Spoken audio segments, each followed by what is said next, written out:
¿Sabías que existen formas de organización que permiten que varias personas trabajen juntas con el objetivo de obtener ganancias, pero al no contar con una adecuada formalización legal, pueden enfrentar diversos problemas jurídicos y tributarios?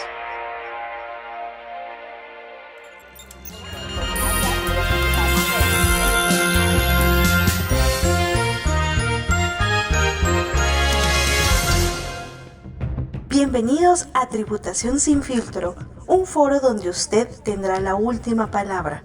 Soy Jacqueline Bazán, comencemos.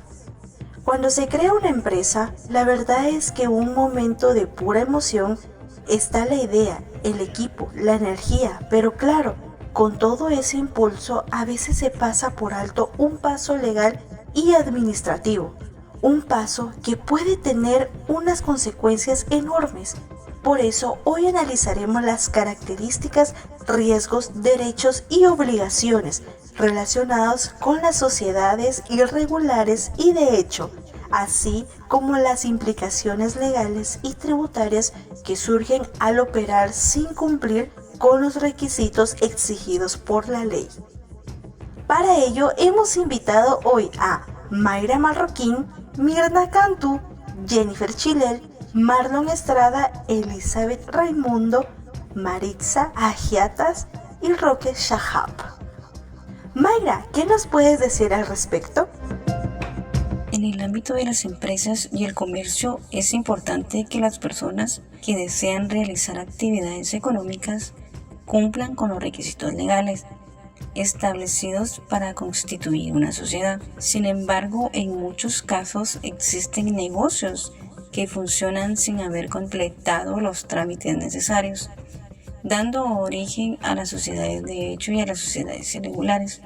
El Código de Comercio de Guatemala, previendo el hecho de que una sociedad funcione en contravención a la ley y con el objeto de proteger a terceros, ha previsto los efectos jurídicos que produce una sociedad irregular y una sociedad de hecho, particularmente en cuanto a los sujetos individuales que la forman. Las sociedades mercantiles constituidas de acuerdo a disposiciones del Código de Comercio e inscritas en el registro mercantil tienen su personalidad jurídica propia y distinta de la de los socios individualmente considerados. Con base a esto, las sociedades irregulares no inscritas en el registro mercantil y las sociedades de hecho no son personas jurídicas, pues no tienen la investidura legal para ser sujetos de derechos y obligaciones, es decir, que no tienen personalidad jurídica. Una sociedad mercantil puede ser irregular porque es contraria a las normas legales o porque no llena requisitos para constituirse como persona jurídica. Nuestro Código de Comercio, en los artículos 222 y 223, establece dos variantes de las sociedades irregulares: las sociedades con fin ilícito y las sociedades constituidas en escritura pública pero no inscritas en el registro mercantil. Conforme a nuestra ley mercantil, las sociedades con fin ilícito serán nulas, aunque estén inscritas. La nulidad podrá promoverse en juicio sumario y ante un juez de primera instancia civil, por cualquier interesado o por el Ministerio Público, y tendrá como consecuencia la disolución y liquidación de la sociedad. En este caso, tienen responsabilidad tanto el que haya fungido como representante legal y los socios que hayan fundado ese tipo de sociedad. Un ejemplo claro de sociedad irregular con fin ilícito es la entidad Autocasa Sociedad Anónima. Esta fue constituida en escritura pública, fue inscrita en el registro mercantil, pero su fin era ilícito, como se demostró al defraudar en su patrimonio a muchos guatemaltecos.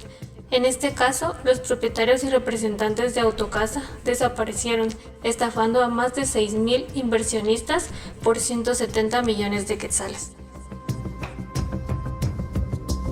Por su parte, las sociedades irregulares no inscritas en el registro mercantil, aun cuando se hayan exteriorizado como tales frente a terceros, no tienen existencia legal y sus socios responderán solidaria e ilimitadamente de las obligaciones sociales.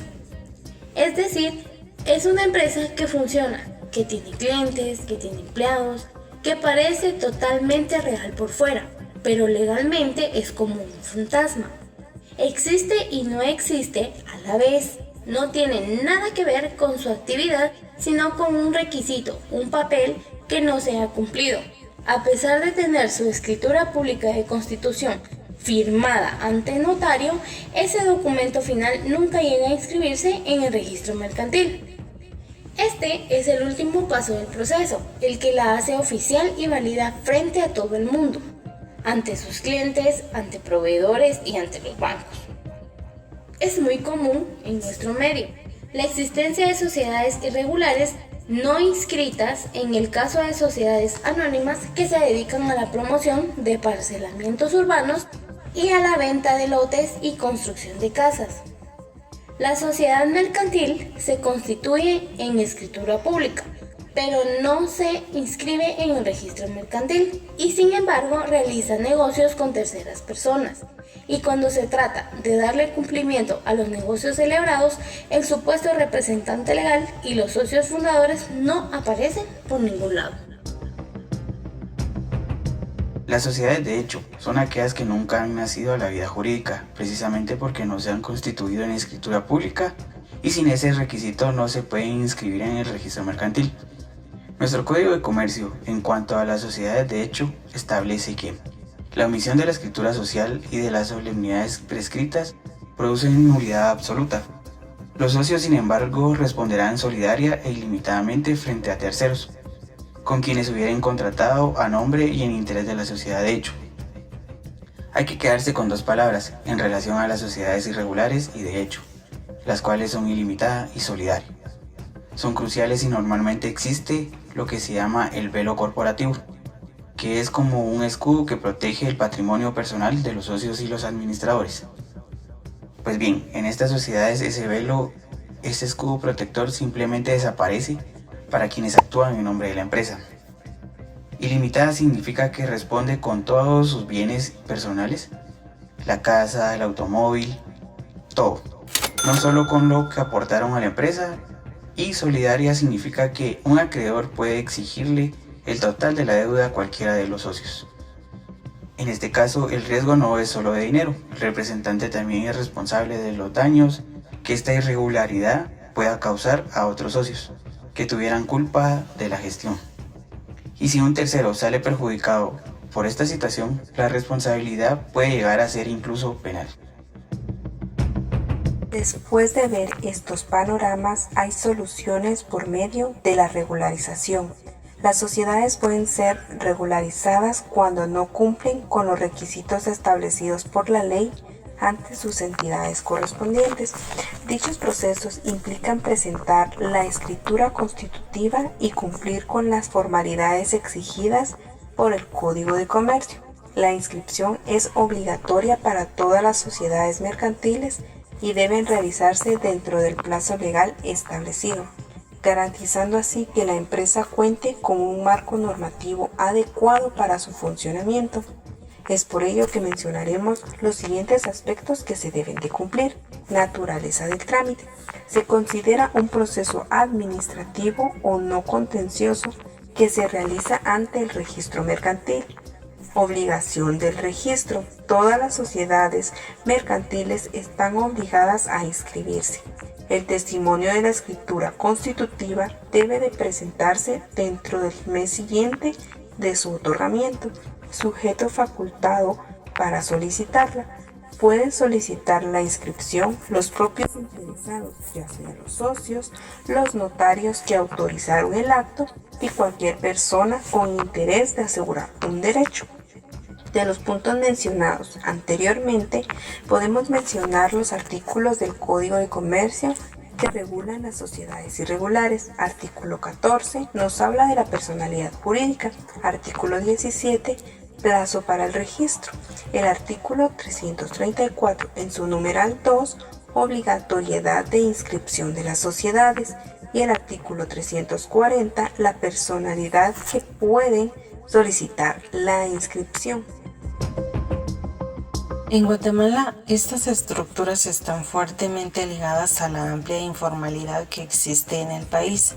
Las sociedades informales y la economía informal representan cerca del 70% de la actividad económica en Guatemala.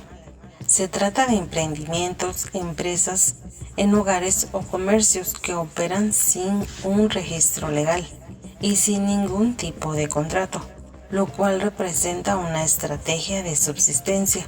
Esto ante la falta de empleos formales. Sin embargo, esto afecta negativamente la economía de Guatemala al fomentar aspectos como evasión de impuestos.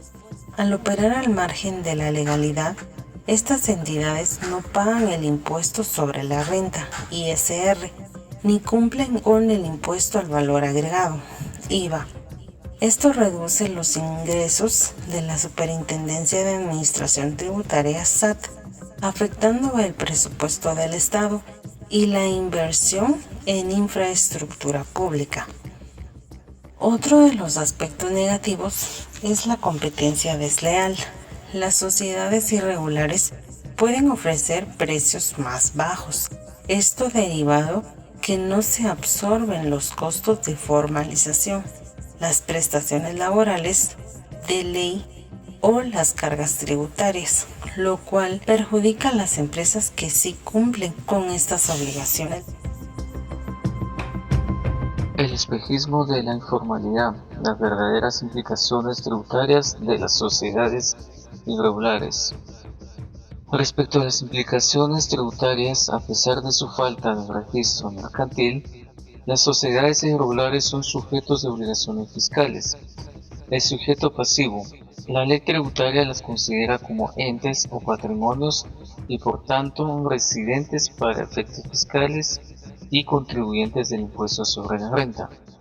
Ante esta situación están sujetos a obligaciones tributarias, tal como lo especifican los siguientes artículos de la Ley de Actualización Tributaria, en la cual en su artículo 85 define las sociedades irregulares como contribuyentes y en el artículo 108 los obliga a actuar como agentes de retención. La falta de formalización puede causar incumplimiento ante la administración tributaria. Por ejemplo, el negocio podría no estar inscrito correctamente y no emitir facturas autorizadas o no presentar sus declaraciones de impuesto. Como consecuencia, los socios pueden recibir multas, recargos e intereses. Tal como lo establece el Código de Comercio en el artículo 20, los obligados respecto de los cuales se verifica un mismo hecho generador de la obligación tributaria son responsables en forma solidaria del cumplimiento de dicha obligación. Y entonces, ¿cuál es tu opinión? Después de ver todo esto, ¿de verdad compensa correr ese riesgo? Esperamos tu respuesta en el canal. Nos vemos en un siguiente video.